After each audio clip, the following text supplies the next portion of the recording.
Assalamualaikum warahmatullahi wabarakatuh. Apa kabar teman-teman at live? Jadi di video kali ini beda dari video sebelumnya. Kita sudah pilihin beberapa pertanyaan yang akan kita jawab di video ini.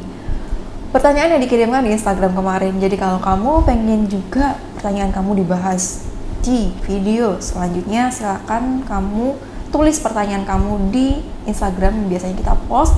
Kemudian akan kami jawab selengkapnya di video selanjutnya. Jadi pertanyaan yang pertama, bagaimana cara ngadepin orang yang suka mengejek kita gara-gara kita orangnya pendiam? Capek banget di situasi itu. Oke teman-teman, jadi setiap orang itu punya kenyamanan yang berbeda ya. Ada yang suka ngomong, ada yang suka banyak bicara, ada yang suka cerita, tapi ada juga orang yang lebih suka mendengarkan. Yang mungkin teman-teman kira ini adalah orang yang pendiam dan jarang ngomong. Seperti itu. Ibaratnya kalau misalkan kita menghina atau mengejek orang yang pendiam, kamu kok diam banget sih jadi orang? Itu sama halnya kayak ketika orang yang suka ngomong itu diminta buat diem. Kamu bisa diem gak sih? Kayak gitu. Apakah itu sopan? Tentu tidak. Jadi buat kamu yang mungkin pernah mengejek teman kamu, kok kamu orangnya pendiam banget sih? Jadi kita lebih bisa menghargai ya, lebih bisa menghargai karena mungkin dia nyamannya seperti itu. Dan dibandingkan dia banyak cerita, banyak bicara, dia lebih suka mendengarkan. Sehingga terkesan pendiam dan jarang banget ngomong. Dan karena tidak semua orang itu sama seperti kamu yang suka berbicara barangkali, jadi kita tidak bisa memaksa orang untuk sama seperti kita. Jadi untuk kamu yang mendapatkan ejekan dari teman kamu perihal pendiam, menurut mereka, gak apa-apa, karena tidak semua hal perlu kita beri reaksi. Termasuk dalam hal ini, berbicara tentang orang yang mengejek, orang menghina kita, seberapa besar pun kita menghindari, kadang-kala masih ada aja orang yang gak suka terhadap apapun yang kita lakukan, termasuk kebaikan yang kita lakukan. Karena di mata orang yang membenci, apapun yang kita lakukan selalu salah. Bahkan ketika tidak ada yang salah pun, mereka akan berusaha untuk mencari celahnya mana nih yang perlu dihujat, yang bisa dihina, yang bisa diburuk-burukin. Jadi agar kita tidak sama seperti mereka, kita senyumin aja, fokus terhadap perubahan baik yang kamu lakukan, dan menjadi pribadi yang lebih baik dari versi terbaik yang kamu inginkan. Dan tetap berbuat baik karena deskripsi diri kamu bukan ditentukan dari bagaimana omongan mereka atau pandangan mereka, tapi deskripsi diri kamu, siapa kamu itu orangnya gimana, ditentukan dari bagaimana cara kamu mendefinisikan diri kamu atau mendeskripsikan dirimu sendiri. So keep going dan lakukan kebaikan terus. Ejekan, hinaan, nggak apa-apa. Senyumin aja asal tidak membalas dan memberikan ejekan balik kepada mereka, karena kalau kita melakukan hal yang sama, lalu apa bedanya kita sama mereka? Jadi semangat ya buat kamu. Pertanyaan yang kedua, cara mendapatkan seseorang yang mencintai diriku apa ya?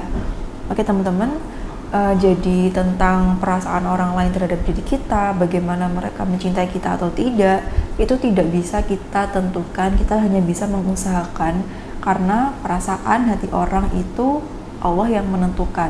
Dan lagi kita jatuh cinta ke siapa dan lain sebagainya, orang membenci kita atau enggak, orang nggak suka sama kita atau gimana, itu tidak bisa kita atur dan kita pastikan. Yang bisa kita lakukan adalah mengusahakan. Jadi daripada kita menunggu orang untuk mencintai kita, gimana caranya orang agar cinta sama aku? Cintai diri kamu dulu, sayangi diri kamu dulu. Karena ketika kamu sudah mencintai diri kamu, ini kan proses ya, mencintai diri itu perjalanan dan proses. Ketika kita berproses terhadap itu, maka kita akan mudah menerima cinta dari orang lain.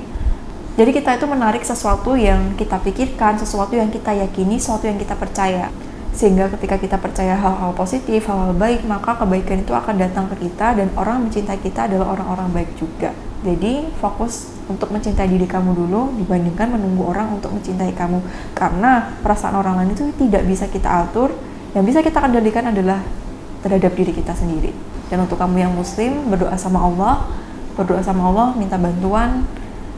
Ya Allah, bantu aku untuk mencintai diri aku. Jika kamu punya luka masa lalu dan lain sebagainya, ya Allah bantu aku untuk menyembuhkan luka ini dan menerima apa yang aku miliki saat ini dan bersyukur terhadap apa yang Engkau berikan kepada diriku. Gitu. Semoga membantu ya. Pertanyaan yang ketiga, gimana sih caranya ngadepin manusia yang selalu menanyakan kapan nikah sampai tiap hari malah? Oke teman-teman, untuk kamu yang sudah masuk usia dewasa menurut lingkungan sekitar kamu, pertanyaan semacam ini tuh akan sering banget didengar. Ayo, siapa yang sudah sering dengar pertanyaan kapan nikah, kapan nikah, kapan nikah, kapan nikah? Jadi karena kita nggak bisa mengendalikan apa yang orang lain katakan tentang diri kita, yang bisa kita lakukan adalah mengendalikan reaksi kita terhadap omongan mereka. Jadi apa yang bisa kita lakukan? Senyumin aja dan bilang doain aja ya. Karena sebanyak apapun kita menjelaskan tak alasan, kita kan belum menikah karena berbagai macam pertimbangan dan juga alasan kita punya masing-masing, dan itu mungkin beda-beda ya. Daripada kamu menjelaskan sepanjang lebar kali tinggi misalkan seperti itu kepada mereka, itu nggak akan ada gunanya karena mereka nggak akan memahami dan mengerti atau mau menerima penjelasan dari kamu tentang alasan kamu belum menikah seperti apa. Oke, hari ini kamu jelasin, mereka jawab iya, besok mereka bisa tanya lagi kapan kamu nikah, kayak gitu. Karena balik lagi kita nggak bisa ngendaliin omongan apa yang orang lain katakan tentang diri kita.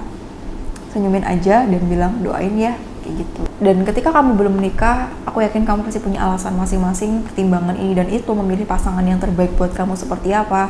Karena kita mengingat bahwa menikah itu bukan sesuatu yang dilakukan cuma 1 hari atau 2 hari ya.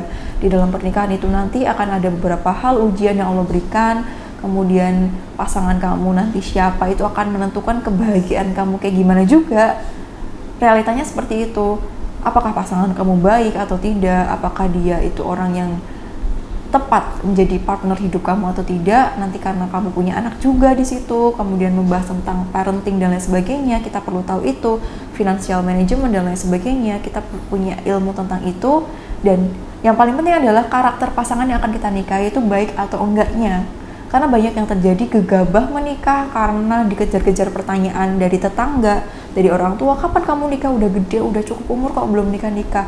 Karena dia diisi sama pertanyaan itu, kemudian akhirnya gegabah, oke lah, nggak apa-apa lah, yang penting cepat nikah daripada nanti diomongin tetangga terus. Akhirnya dia tidak melakukan pengecekan terhadap pasangannya, dan akhirnya mendapatkan pasangan yang buruk. Dan ketika terjadi kerusakan dalam rumah tangga dan penyesalan, apakah kita bisa menyalahkan orang-orang yang mengejar-ngejar kita untuk kapan nikah?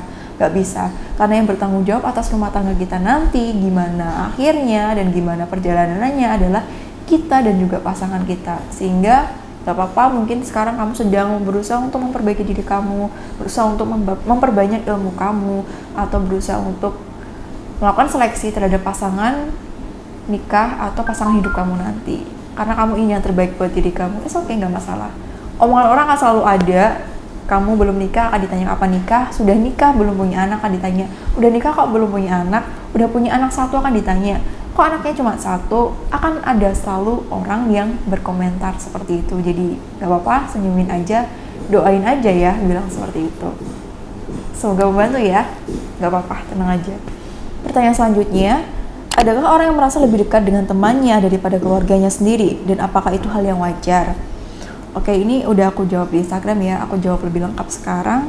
Jadi mungkin ada beberapa orang yang tidak dekat dengan keluarganya karena berbagai macam alasan, entah itu dulu ketika masih kecil orang tua itu sibuk bekerja sehingga tidak ada emotional attachment atau tidak ada keterikatan emosi yang dalam sama orang tua karena dulu jarang berkomunikasi, atau karena orang tua terlalu strict atau terlalu ketat sehingga kita mau curhat ke orang tua itu kita mikir aduh nanti malah dimarahin gimana ya, dan berbagai macam alasan lainnya yang menyebabkan kita nggak deket sama orang tua dan lebih deket sama teman kita.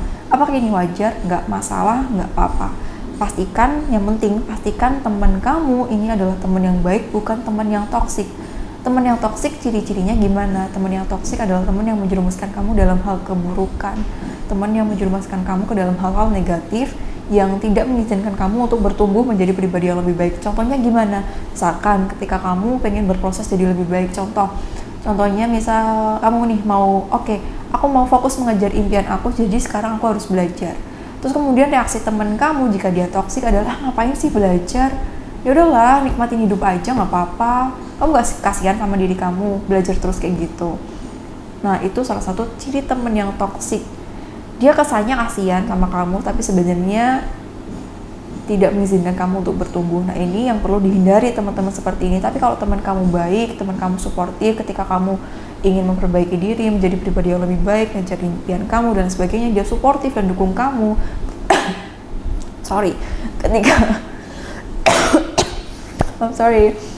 Misalkan ketika kamu melakukan kesalahan atau ketika kamu mau belok lah, melakukan suatu hal yang nggak boleh dilakukan, teman kamu ini ingetin, itu bagus. Teman yang baik itu seperti itu, bukan teman yang ngebiarin kamu terjerumus dalam keburukan. Entah karena kasihan, biarlah dia bebas seperti itu, kan itu keputusan dia tanpa mengingatkan kamu. Nah itu adalah teman yang buruk atau teman yang toksik ya. Sehingga nggak apa-apa, nggak masalah, yang penting kamu pastikan teman kamu ini baik. Kalau kita bersama dengan orang-orang yang baik, lingkungan yang positif, maka kita akan gampang banget untuk improve diri kita, untuk menjadi orang yang lebih baik dan mudah bahagia. Tapi kalau kita bersama dengan orang yang negatif, seberapapun kita berusaha, kadang itu akan selalu ada penghalangnya, akan kayak susah banget gitu, karena ada yang melarang-larang atau ada yang janganlah, kamu lebih baik ini aja. Tapi aku orangnya tuh kuat kok, aku bisa membedakan mana yang positif, mana yang negatif, dan aku tuh orangnya nggak gampang kepengaruh sama lingkungan gitu. Nah kalau misalkan ada pilihan untuk berpindah ke lingkungan yang positif, untuk memilih teman yang baik, akan lebih baik kalau kamu milih teman yang baik aja sekalian, sehingga kamu tidak perlu berusaha untuk membatasi diri, memfilter dan lain sebagainya, karena kadangkala tanpa kita sadari kita kepengaruh, itu nggak sih? Beberapa seperti itu. Jadi nggak apa-apa. Dan mungkin alasannya kamu nggak deket sama orang tua karena ketika mau curhat kamu takut ngebebanin orang tua, kamu lihat orang tua kamu keadaannya kayaknya nggak memungkinkan deh kalau aku curhat sama mereka kayak gitu. Itu nggak apa-apa, sehingga kamu memilih ke teman kamu atau deket sama teman kamu. Yang penting pastikan tadi teman kamu adalah orang yang baik dan tidak toksik kayak gitu. Oke teman-teman, jadi itu 4 pertanyaannya dulu. Sebenarnya masih ada pertanyaan lain, nanti akan dibahas di video selanjutnya. Jadi kalau kamu punya pertanyaan juga, silahkan kirim ke Instagram.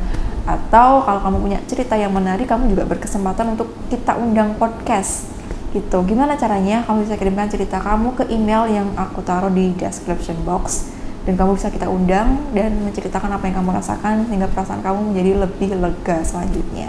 Jadi seperti itu teman-teman, semoga bermanfaat. Barangkali kamu ada yang relate dan kamu punya cerita lain, silahkan komen di kolom komentar juga boleh, seperti itu.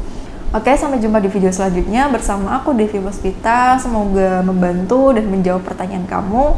Gak baik pertanyaan dipendem-pendem, silahkan ditanyakan. Kayak gitu, sampai jumpa bersama aku Devi Puspita. Wassalamualaikum warahmatullahi wabarakatuh.